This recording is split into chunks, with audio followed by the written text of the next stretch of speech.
23 April প্রথম দফার vote, আর সেই ভোটের রেকর্ড বাহিনী আপনাদেরকে জানাবো। প্রথম দফার ভোটে 2400 কোম্পানির বেশি বাহিনী। আরো একবার আপনাদেরকে জানাই, প্রথম দফার ভোট আমরা জানি 23 এপ্রিল, এবং সেই 23 এপ্রিল রেকর্ড বাহিনী মোতায়েন করা হচ্ছে। প্রথম দফার ভোটে 2400 কোম্পানির বেশি বাহিনী মোতায়েনের সিদ্ধান্ত নির্বাচন কমিশনের।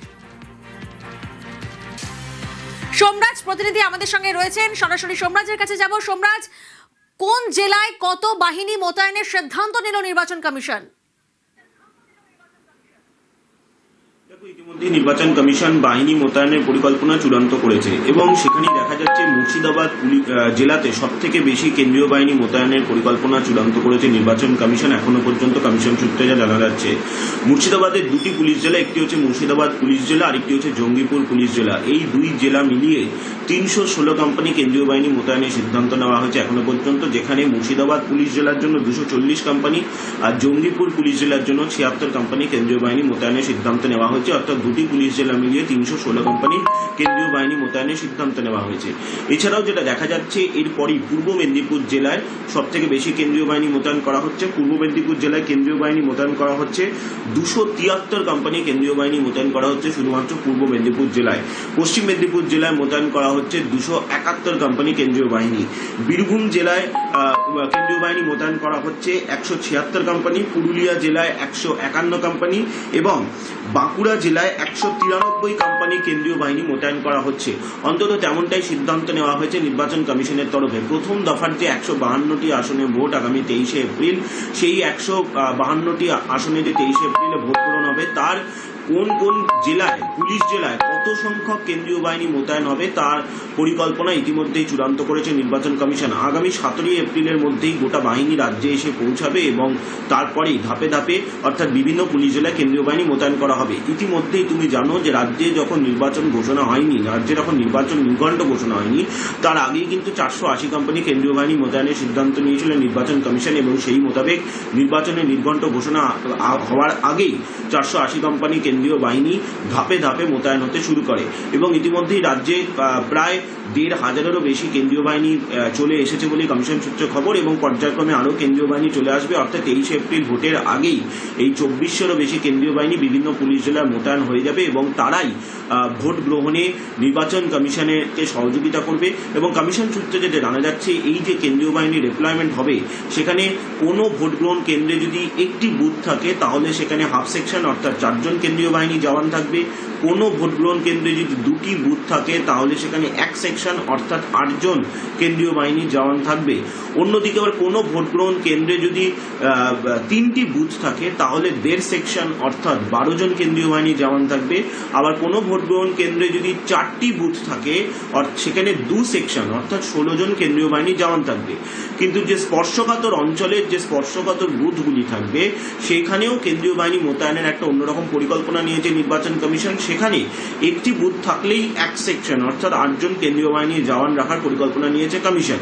এবং ভোট গ্রহণ কেন্দ্রে কেন্দ্রীয় বাহিনী যেভাবে মোতায়েন করা হয় ঠিক সেভাবেই মোতায়েন করা হবে। অর্থাৎ ভোট গ্রহণ কেন্দ্রের বাইরে এবং দরজাতে অর্থাৎ যেখানে ভোট নেওয়া হবে, যে ঘরে প্রিসাইডিং অফিসাররা থাকবেন, বিভিন্ন রাজনৈতিক দলের পোলিং এজেন্টরা থাকবেন, সেই দরজার বাইরে যেমন কেন্দ্রীয় বাহিনী জওয়ান থাকবে, তেমনি ভোট গ্রহণ কেন্দ্রের 100 মিটারের মধ্যেই এই কেন্দ্রীয় বাহিনী জওয়ানরা থাকবেন।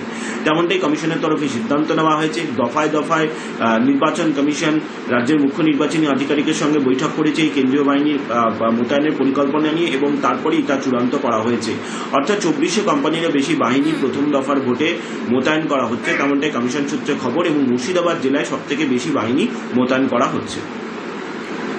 একেবারে সোমরাজ, তুমি আমাদের সঙ্গে থাকো। দর্শকদেরকে জানাবো 23 এপ্রিল প্রথম দফার ভোট এবং সেই ভোটের রেকর্ড বাহিনী।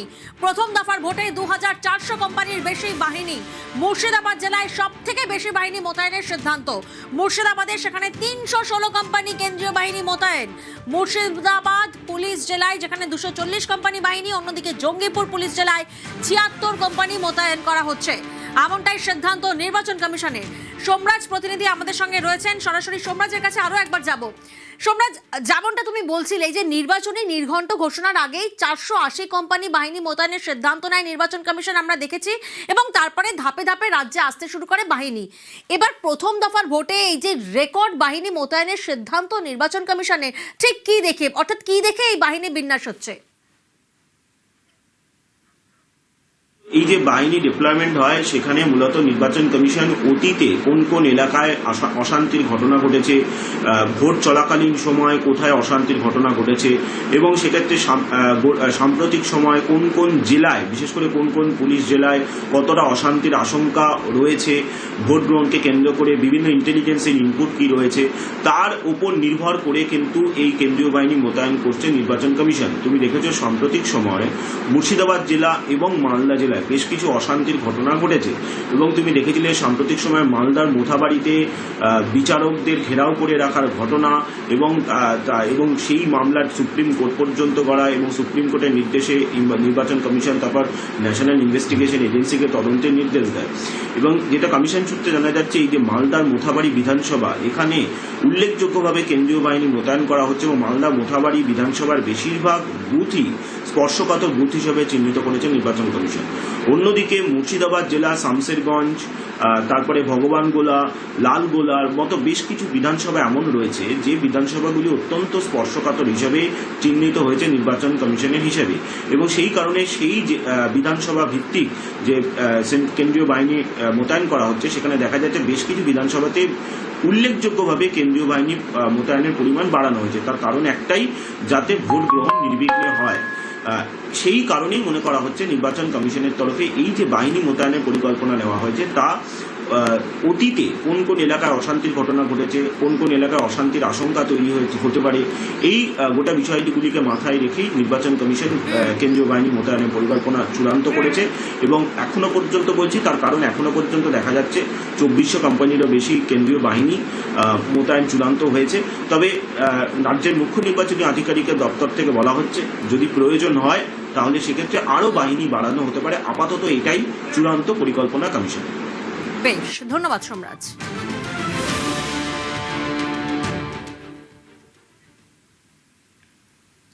কমিশনের পুনর্নির্বাচন পরিকল্পনা, এবারের ভোটে সামান্য এদিক ওদিক হলে পুনর্নির্বাচনের পথে হাঁটবে কমিশন। পুনর্নির্বাচনেও সমস্যা হলে ফের ভোট, আর তাতেও গোলমাল হলে গণনা স্থগিত করে দেবে কমিশন।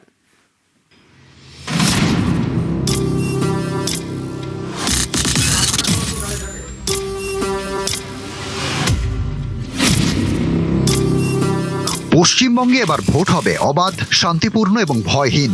বারবার এই বার্তা দিচ্ছে নির্বাচন কমিশন। এর জন্য তারা কোনো ফাঁক রাখতে চাইছে না। কমিশন ঠিক করেছে, এবার ভোটদানে কোনো রকম বাধা দেওয়া হলেই ফের ভোট করানো হবে। এর জন্য জেলায় জেলায় নির্দেশ দেওয়া হয়েছে। কমিশন ঠিক করে ফেলেছে কোন কোন ক্ষেত্রে পুনর্নির্বাচন করানো হবে। কোনো বুথে সিসি ক্যামেরা বিকল হলে, সিসি ক্যামেরা কাপড়ে ঢেকে ভোট হলে, ভোটদানে বাধার অভিযোগ সত্যি হলে, হুমকির কারণে কেউ ভোট দিতে যাননি এমন অভিযোগ সত্যি হলে, বুথ দখলের অভিযোগ সত্যি হলে, ভোট গ্রহণ কেন্দ্রের 100 মিটারের মধ্যে অশান্তি হলে, পোলিং অফিসারদের উপর চাপ দেওয়া হলে, ইভিএমে সমস্যা দেখা দিলে, ইভিএমে কারচুপি চেষ্টা করা হলে, ছাপ্পা ভোটের অভিযোগ সত্যি হলে, এছাড়াও পুলিশ অবজারভার এবং জেনারেল অবজারভাররা যদি মনে করেন কোনো বুথের রিপোল প্রয়োজন, সেক্ষেত্রে ফের ভোট হবে। 2 লক্ষ ক্যামেরা পোলিং স্টেশনে ইনস্টলড হবে, 660টা টিভি স্ক্রিন বিভিন্ন জায়গায় বিভিন্ন কন্ট্রোল রুমে এস্টাবলিশড হবে পুরো রাজ্যে, 2352 জন মাইক্রো অবজারভার সারা রাজ্যে ডিপ্লয়েড হবে শুধু মনিটর করার জন্য কন্ট্রোল রুম। ইলেকশন কমিশন যেটা সিদ্ধান্ত নিয়েছে যে আমরা এই অবজারভেশনটা সেন্ট্রালি 3টে লেয়ারে হবে, রিটার্নিং অফিসারের এন্ডে, ডিস্ট্রিক্ট ইলেকশন অফিসারের এন্ডে এবং সিইওর এন্ডে। বাংলায় প্রথম দফার ভোট 23 এপ্রিল, দ্বিতীয় দফা 29 এপ্রিল, গণনা 4 মে। প্রথম ও দ্বিতীয় দফার মাঝে 5 দিনের ব্যবধান, দ্বিতীয় দফা ও গণনার মাঝে 4 দিনের ব্যবধান। এই মাঝের দিনগুলিতেই হবে পুনর্নির্বাচন। পুনর্নির্বাচনেও গোলমাল হলে কি হবে সেই পরিকল্পনাও করে রেখেছে কমিশন। পুনর্নির্বাচন সুষ্ঠুভাবে না হলে ফের ভোট করানো হবে। সেই ভোটেও সমস্যা হলে ওই সংশ্লিষ্ট বুথের গণনা স্থগিত করে দেবে কমিশন। সেখানে ফের নতুনভাবে ভোট করানো হবে। প্রয়োজনে পুরো বিধানসভা কেন্দ্রেই পুনর্নির্বাচন হবে। নিউজ 18 বাংলা।